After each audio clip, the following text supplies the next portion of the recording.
Team India వరుస వైఫల్యాలకు coach Gautam Gambhir ఒక్కడే కారణమా? మరి ఇప్పటికిప్పుడు గంభీర్ని కనుక తీసేసి కొత్త కోచ్ని తీసుకొస్తే టీం బాగుపడుతుందా? అసలు గౌతమ్ గంభీర్ చేసినటువంటి తప్పేంటి? తను ఎక్కడ మొదలు పెట్టాడు, ఇప్పుడు ఎక్కడికి వచ్చాడు? సో మొత్తానికి గౌతమ్ గంభీర్ చేసినటువంటి ఒక 5 మిస్టేక్స్ తన సీటుకి ఎసరు పెట్టేలా చేశాయి.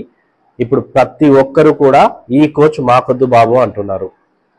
మరి అంతలా ఏం చేశాడు గౌతమ్ గంభీర్? ఆ 5 కారణాలేంటి ఒకసారి చూద్దాం. Welcome to Crick my show, నేను డివిఆర్. సో గౌతమ్ గంభీర్ తీసుకున్నటువంటి ప్రతి నిర్ణయం కూడా తను కోచ్ పదవిలో వచ్చిన తర్వాత నుంచి కూడా ఒక్కోసారి కలిసి వచ్చింది, ఒక్కోసారి బూమరాంగ్ అయింది. సో మరి అట్లాంటి ఒక 5 నిర్ణయాలు తన సీటుకే ఎసరు పెట్టేలా చేశాయి. ఆ 5 నిర్ణయాలు ఏంటి, ఆ 5 కారణాలు ఏంటి అన్నది ఒకసారి చూస్తే, సో రీజన్ నెంబర్ 1, అది మీ అందరికీ తెలిసిందే. విరాట్ కోహ్లీ అండ్ రోహిత్ శర్మ ఈ ఇద్దరిని బలవంతంగా టెస్ట్ క్రికెట్ నుంచి తప్పించాడు. రిటైర్మెంట్ వాళ్ళు తీసుకోలేదు. గౌతమ్ గంభీరే దగ్గరుండి బీసీసీఐ పెద్దలతో మాట్లాడి Rohit Sharma and Virat Kohli test cricket కి వీడ్కోలు పలికేలా చేశాడు అని కథనాలైతే చాలా వరకు వినిపించాయి. చాలా మంది అయితే మాత్రం నమ్మేది ఒకటే, రోహిత్ శర్మ అండ్ విరాట్ కోహ్లీ టెస్టులకైతే రిటైర్మెంట్ ఇచ్చే వాళ్ళే కాదు, గౌతమ్ గంభీరే పట్టుబట్టి మరి వాళ్ళిద్దరిని తప్పించాడు. దానికి రీజన్ ఏంటంటే కొత్త WTC సైకిల్ను కొత్త వాళ్ళతో మొదలు పెడదామన్నటువంటి అతని నిర్ణయమే. మరి అందులోటి అంతకుముందు న్యూజిలాండ్తో సిరీస్ 3-0తో వైట్ వాష్ అయ్యింది కదా. ఆ తర్వాత అంటే అప్పుడు ఆ టీంలో విరాట్ కోహ్లీ, రోహిత్ శర్మ ఉన్నారు, మరి అప్పుడు కూడా వైట్ వాష్ అయింది కదా. సో వాళ్ళని ఈ రకంగానే అంటే కొత్త వాళ్ళకు అవకాశం దక్కట్లేదు వీళ్ళిద్దరు ఉండటం వల్ల. సో వీళ్ళిద్దరిని తప్పిస్తే అయిపోతుంది, వీళ్ళ ఏజ్ కూడా ఎక్కువైపోయింది, ఇట్లాంటివన్నీ చెప్పే తను వాళ్ళని ఒప్పించాడని, బీసీసీఐ పెద్దల్ని ఒప్పించాడని. ఎందుకంటే రోహిత్ అండ్ విరాట్ కోహ్లీ లాంటి గ్రేట్ ప్లేయర్స్ ని, లెజెండ్స్ ని ఒకేసారి తప్పించడము, తప్పుకోమని అడగటము చాలా పెద్ద ఇష్యూ అవుతుంది. సో మరి అందుకోసం అని చెప్పి చాలా ఇట్లాంటి కారణాలు వెతికి మరి గౌతమ్ గంభీర్ అయితే చెప్పాడు అని వాదించే వాళ్ళు అయితే చాలా మంది ఉన్నారు. సోషల్ మీడియాలో కూడా మనం చూస్తూ ఉన్నాము, అట్లాంటి కామెంట్స్ అయితే చూస్తున్నాం. మరి ఇది అయితే రీజన్ నెంబర్ 1.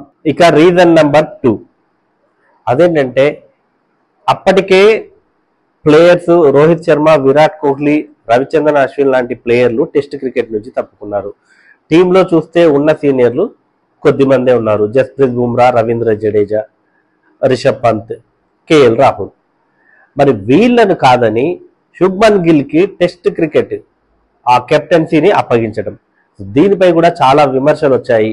గిల్ ని కెప్టెన్ గా చేయటము టెస్ట్ క్రికెట్ లో, అది గౌతమ్ గంభీర్ తీసుకున్నటువంటి అతిపెద్ద నిర్ణయము, తప్పిదము, అతిపెద్ద తప్పిదం అని అయితే చాలా మంది అన్నారు. జస్ప్రీత్ బుమ్రా ఉన్న తర్వాత, కేఎల్ రాహుల్ ఉన్న తర్వాత, రవీంద్ర జడేజా ఉన్న తర్వాత టెస్ట్ కెప్టెన్సీని శుభ్మన్ గిల్ కి అప్పచెప్పడం అనేది చాలా మంది మాజీలకు నచ్చలేదు. కొద్దిమంది దాన్ని ఏం చెప్పారంటే, జస్ప్రీత్ బుమ్రా ఇంజురీస్ ఉంటాయి కదా, ఇంజురీ కన్సర్న్స్ ఉంటాయి కాబట్టి అతన్ని కెప్టెన్ గా చేయలేమన్నారు. రవీంద్ర జడేజాను కూడా అదే చెప్పారు. రవీంద్ర జడేజాకి ఇంజురీస్ ఉండకపోయినా కూడా తను కెప్టెన్సీ రేసులో ఉండడు, అతనికి ఒక ప్రాపర్ కెప్టెన్ కావాలి ఫ్యూచర్ ను దృష్టిలో పెట్టుకొని. జడేజా ఎన్నాళ్ళు ఆడతాడో తెలియదు, అందుకనే ఫ్యూచర్ ను దృష్టిలో పెట్టుకొని ఈ కెప్టెన్సీ గిల్ కి ఇచ్చామని కవర్ చేసిన వాళ్ళు ఉన్నారు. మరి కేఎల్ రాహుల్ గిల్ కంటే చాలా సీనియర్, అంతకుముందు ఆడిన ఎక్స్పీరియన్స్ ఉంది, అంతకుముందు కెప్టెన్సీ కూడా చేశాడు. సో మరి తనకు ఎందుకు కెప్టెన్సీ అప్పగించలేదు, గిల్లే ఎందుకు కావాలి, శుభ్మన్ గిల్లే ఎందుకు కెప్టెన్సీ చేశారు అన్నదానిపై కూడా కోచ్ గౌతమ్ గంభీర్ పై తీవ్ర విమర్శలు వచ్చాయి. ఇది కూడా ఒక కారణము, తనపై నెగిటివిటీ పెరగడానికి ఇది కూడా ఒక కారణం. ఇక రీజన్ నెంబర్ 3, కొంతమంది ప్లేయర్లను కావాలనే పక్కన పెట్టడం. శ్రేయాస్ అయ్యర్ని ఏషియా కప్ స్క్వాడ్లో అతన్ని తీసుకోలేదు, ఏషియా కప్కి టీం సెలెక్షన్ చేసినప్పుడు అతన్ని పరిగణలోకి తీసుకోలేదు. ఇంగ్లాండ్ టూర్కి అతన్ని సెలెక్ట్ చేయలేదు. అదే రకంగా మహమ్మద్ షమీని కూడా అసలు ప్రతిసారి తనని అసలు సెలక్షన్ పరిగణలోకే తీసుకోలేదు మహమ్మద్ షమీని. సో దీనిపై కూడా చాలా విమర్శలు వచ్చాయి.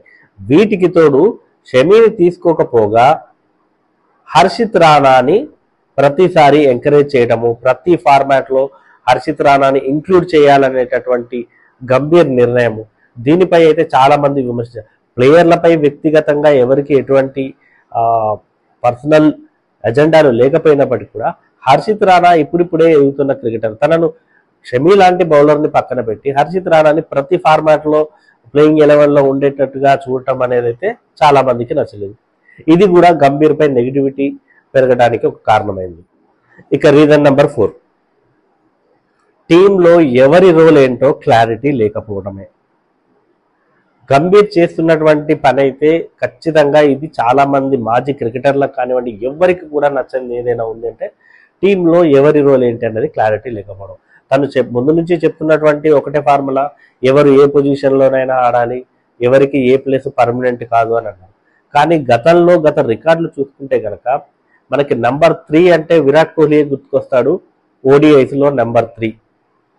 మరి అట్లాంటి ఓపెనింగ్లో రోహిత్ శర్మ. ఇలా వీళ్ళు తమకంటూ ఒక రోల్ క్రియేట్ చేసుకొని తమ ఓపెనర్గా తమ బాధ్యత ఏంటి, తమ రోల్ ఏంటి అన్నది ఒక ఫుల్ క్లారిటీ ఉండి ఆడారు. ఆడి ఇన్నేళ్ల పాటు వాళ్ళ లెగసీని కంటిన్యూ చేశారు. అలాగే చాలామంది వాళ్ళ రోల్స్ ఏంటి అన్నవి తెలుస్తాయి. ఎప్పుడు బౌలింగ్కి వస్తారు వాళ్ళు, ఎప్పుడు వాళ్ళ బ్యాటింగ్ ఆర్డర్ ఏంటి, ఎలా ఉంది అన్నది. కానీ ఇప్పుడు గౌతమ్ గంభీర్ తీసుకొచ్చిన కొత్త ఫార్ములా ప్రకారము వాషింగ్టన్ సుందర్ ఏమో నెంబర్ 3లో వస్తాడు, ఒకసారి నెంబర్ 8లో వస్తాడు, నెంబర్ 5లో వస్తాడు. సో ఇట్లా క్లారిటీ లేకపోవడము, ఎవరి రోల్ పైన వాళ్ళకి క్లారిటీ లేకపోవడం అనేది కూడా చాలా చాలా కొంపముంచింది గౌతమ్ గంభీర్ తీసుకున్నటువంటి ఈ నిర్ణయాలు. బాగా ఆడినా కూడా ప్లేయింగ్ 11లో ఛాన్స్ ఉంటుందో లేదా అనే పరిస్థితి ఆటగాళ్లలో కలిగించటము. ఎవరైనా ఒక ప్లేయరు ఒక మ్యాచ్లో బాగా ఆడితే డెఫినెట్గా తను నెక్స్ట్ మ్యాచ్ కోసము ఇమాజిన్ చేసుకుంటాడు, మానసికంగా సంసిద్ధమవుతాడు, మెంటల్గా ప్రిపేర్ అవుతాడు. ఆ మ్యాచ్లో ఎలా ఆడాలి, ఇప్పుడు చేసిన దానికంటే ఎక్కువ రన్స్ ఇంకెలా చేయాలని ఆ ఫామ్ని కూడా కంటిన్యూ చేస్తారు. ఇట్లా చాలా మంది క్రికెటర్స్ని చూసాము భయంకరమైన ఫామ్లో ఉంటారు. ఎగ్జాంపుల్ మనకు 2018లో విరాట్ కోహ్లీ లాంటి ప్లేయరు ఒక్కసారి టచ్లోకి వచ్చాడంటే ఆ ఇయర్లో అతను ఎన్ని సెంచరీలు చేశాడో మనం రికార్డ్స్ చూస్తే అర్థమవుతుంది. అట్లా ఒక ప్లేయర్ ఎప్పుడైతే ఫామ్లోకి వస్తూ ఉంటాడో అతన్ని మళ్ళీ ఆపకూడదు. ఆపితే ఆ ఫామ్ అనేది పోయే ఛాన్స్ ఉంటుంది, తను కూడా మెంటల్గా కొంచెం డిస్టర్బ్ అయ్యే అవకాశం ఉంటుంది. సో అట్లాంటివి దృష్టిలో పెట్టుకొని ప్లేయర్లకి అవకాశాలు ఇస్తూ ఉండాలి. ఇప్పుడు కరుణ్ నాయర్ లాంటి ప్లేయర్ని ఏం చేశాడు, ఒక ఇంగ్లాండ్ సిరీస్లోనే ఆడించాడు. కరుణ్ నాయర్ ఏమన్నాడు, ఇంగ్లాండ్ వంటి టఫ్ కండిషన్లోనే నాకు అవకాశం ఇచ్చారు, ఇండియాలో ఆడించి ఉంటే కనుక బాగుండేది కదా అని.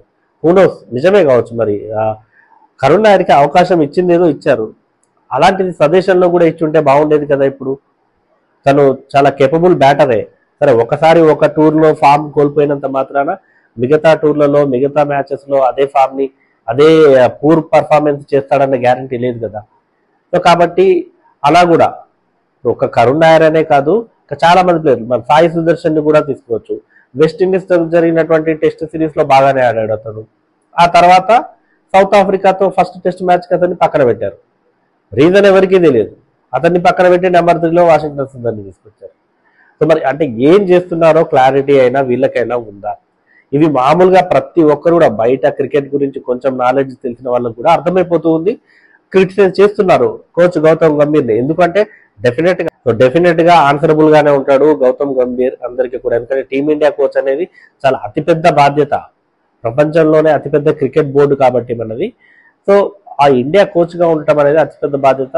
చాలా మందికి ఆన్సర్ చెప్పాల్సినటువంటి అవసరం ఉంటుంది గౌతమ్ గంభీర్.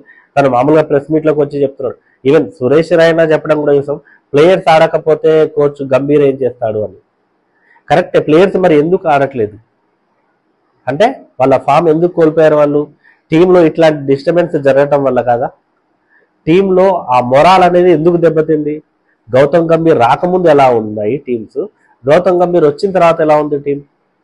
ప్లేయర్స్ ఆడతారు సరే, మనం గత వీడియోలో కూడా మాట్లాడుకున్నాము, టెక్నిక్, మ్యాచ్ ప్రాక్టీస్ ఇవన్నీ కాదు, మెంటల్గా ఎలా ఉన్నాడు, మొరాల్ ఎలా ఉంది, టీంలో మొరాల్ ఎలా ఉంది, టీం అంతా యూనిటీగా ఉందా, కోచ్ తీసుకునే నిర్ణయాలు, కెప్టెన్ తీసుకునే నిర్ణయాలు మిగతా వాళ్ళందరూ సాటిస్ఫైగా ఉన్నారా, టీం ఒక తాటి మీద వెళ్తుందా? అంతకుముందు రోహిత్ శర్మ టీంని నడిపించినప్పుడు తన డెసిషన్స్ చాలా చాలా పవర్ఫుల్గా ఉండేవి, తను అలా తీసుకొచ్చాడు. ఈవెన్ కోచ్ రాహుల్ ద్రావిడ్కి అండ్ రోహిత్ శర్మకి మధ్య కూడా మంచి బాండింగ్ ఉంది. తన డెసిషన్స్ ని ఖచ్చితంగా రెస్పెక్ట్ చేశాడు రాహుల్ ద్రావిడ్, తనకు ఆ ఫ్రీ హ్యాండ్ ఇచ్చాడు, సక్సెస్ అయ్యారు వాళ్ళు. ఆ ఇద్దరి జోడీ చాలా సక్సెస్ఫుల్ గా సాగింది. అంతకుముందు మనం విరాట్ కోహ్లీ అండ్ రవిశాస్త్రి జోడీని కూడా చెప్పుకోవచ్చు. సో వాళ్ళిద్దరి మధ్య ఆ బాండింగ్ ఉంది. మరి శుభ్మన్ గిల్ కొత్త కుర్రాడు, తనకి గంభీర్ కి మధ్య ఆ బాండింగ్ మిస్ అవుతుందా? టీంలో గంభీర్ చెప్పిన ప్లేయర్స్ ని, అది శుభ్మన్ గిల్ అడిగిన ప్లేయర్స్ ని గంభీర్ వద్దంటున్నాడా? కేఎల్ రాహుల్, జస్ప్రీత్ బుమ్రా వీళ్ళందరూ లాంటి ప్లేయర్స్ ఉన్నా కూడా ఆ ఏషియా కప్ లో వైస్ కెప్టెన్సీని శుభ్మన్ గిల్ కే ఇచ్చాడు. మరి శుభ్మన్ గిల్ ని అన్ని ఫార్మాట్లలో కెప్టెన్ గా ఉంచే ప్రయత్నాలు చేస్తున్నాడు. మరి ఇది even T20 captain Suryakumar Yadav కూడా నచ్చుతుందో లేదో. ఉంటుంది కదా, తనకు డిప్యూటీ ఎవరు ఉండాలి ఏంటి అనేది కూడా. ఆల్రెడీ సీనియర్ ప్లేయర్స్ ఉన్నారు. బుమ్రా ఉన్నాడు, అసలు బుమ్రాని ఎందుకు కన్సిడర్ చేయలేదు? ఈవెన్ T20sలోనైనా చాలా రోజులు T20లకు గ్యాప్ ఇచ్చినటువంటి శుభ్మన్ గిల్ని స్ట్రైట్ గా తీసుకొచ్చి వైస్ కెప్టెన్ ని చేస్తే ఎట్లా? శ్రేయస్ అయ్యర్ని పక్కన పెట్టారు. వన్డే కెప్టెన్ గా ఉండాల్సిన శ్రేయస్ అయ్యర్ని వన్డేలో వైస్ కెప్టెన్సీ ఇచ్చారు శుభ్మన్ గిల్ కోసం. కేఎల్ రాహుల్ టెస్ట్ కెప్టెన్ గా ఉండొచ్చు, కేఎల్ రాహుల్ ని కూడా కెప్టెన్ గా చేయొచ్చు. సో ఇట్లాంటి తప్పిదాలన్నీ చేశాడు. గౌతమ్ గంభీర్ నిర్ణయాలు అయితే వర్కౌట్ కాలేదు. కాబట్టి ఏవైనా వర్కౌట్ కానప్పుడే ఖచ్చితంగా ప్రశ్నలు అనేవి వస్తాయి. మరి వాటన్నిటికైతే గౌతమ్ గంభీర్ సంసిద్ధంగా ఉండాలి. బీసీసీఐ తన మీద ఏ నిర్ణయం తీసుకుంటుందో చూడాలి అని అయితే చాలా మంది వెయిట్ చేస్తున్నారు. నేను అనుకోవడం తనని మరి కోచ్ గా ఇప్పుడప్పుడే తప్పిస్తారా లేదా అన్నదైతే ఇంకా అది బీసీసీఐ తీసుకునే నిర్ణయం మీద ఆధారపడి ఉంటుంది. రాబోయే రోజుల్లో మరి మెగా టోర్నీలు ఉన్నాయి ముందట. T20 వరల్డ్ కప్ మన దగ్గరే జరుగుతుంది. ఆ తర్వాత 2027లో ODI వరల్డ్ కప్ ఉంది. సో ఇన్ని మెగా టోర్నీలు ఉన్నాయి. మరి ఈ గ్యాప్ లో టీం డిస్టర్బ్ అవుతుందా? కొత్త కోచ్లు తీసుకొచ్చి పెడితే ఎట్లా ఉంటుంది అంటే ఇవన్నీ ఆలోచిస్తుంది బీసీసీఐ. ఆలోచించిన తర్వాతే నిర్ణయం తీసుకుంటుందని అయితే నాకు అనిపిస్తుంది.